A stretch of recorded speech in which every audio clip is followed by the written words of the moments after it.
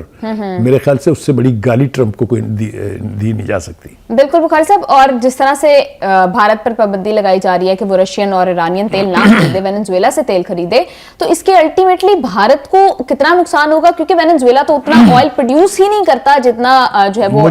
مجھے یہ تو معلوم نہیں کہ کتنا نقصان ہوگا اس سے, لیکن میں ایک بات بڑے وثوق سے کہہ سکتا ہوں, وہ یہ ہے کہ ہندوستان نے اگر یہ غلطی کی, پہلی بات تو یہ کہ اس کے ان فیصلوں کے اوپر وہاں ملک کے اندر کیا ہو رہا ہے, کانگریس ان کا کیا تماشا بنائے ہوئے ہے, وہاں کا میڈیا ان کے ساتھ کیا کر رہا ہے, وہ ہماری آنکھوں کے سامنے ہے. کیونکہ وہاں بھی لوگ امریکہ کو ٹرسٹ کرنے کے لیے تیار نہیں, جس طرح ٹرمپ نے بٹرے کیا ہے ہندوستان کو, تو ان کے ہاں بھی کریڈیبلٹی گیپ بہت سیریس ہے. Any way, having said that, ہمیں اپنے دشمنوں سے خود ڈیل کرنا ہے. ہم نے مئی میں بھی خود ڈیل کیا تھا. ہمیں کسی امریکن مدد کی ضرورت نہیں ہے. جہاں تک ویپنز کا تعلق ہے, ہماری انڈیجنسلی ڈیولپ ٹیکنالوجی بہت ہے, اور پھر اللہ تعالیٰ چین کو سلامت رکھے, ہمارے پاس کوئی کمی نہیں ہے. اس لیے ہم اب امریکہ کے اس طرح سے محتاج نہیں ہیں جس طرح سے آج سے 20-22 سال پہلے تھے. جی بالکل بخاری صاحب, آپ ٹھیک کہہ رہے ہیں. آپ نے اوور آل پوری دنیا میں کیا کچھ چل رہا ہے, کس طرح سے مشرق وسطیٰ کی سچویشن چینج ہو رہی ہے, پھر ورلڈ آرڈر کس طرح سے چینج ہو رہا ہے, یہ آپ نے آج ہمیں تجزیہ دیا.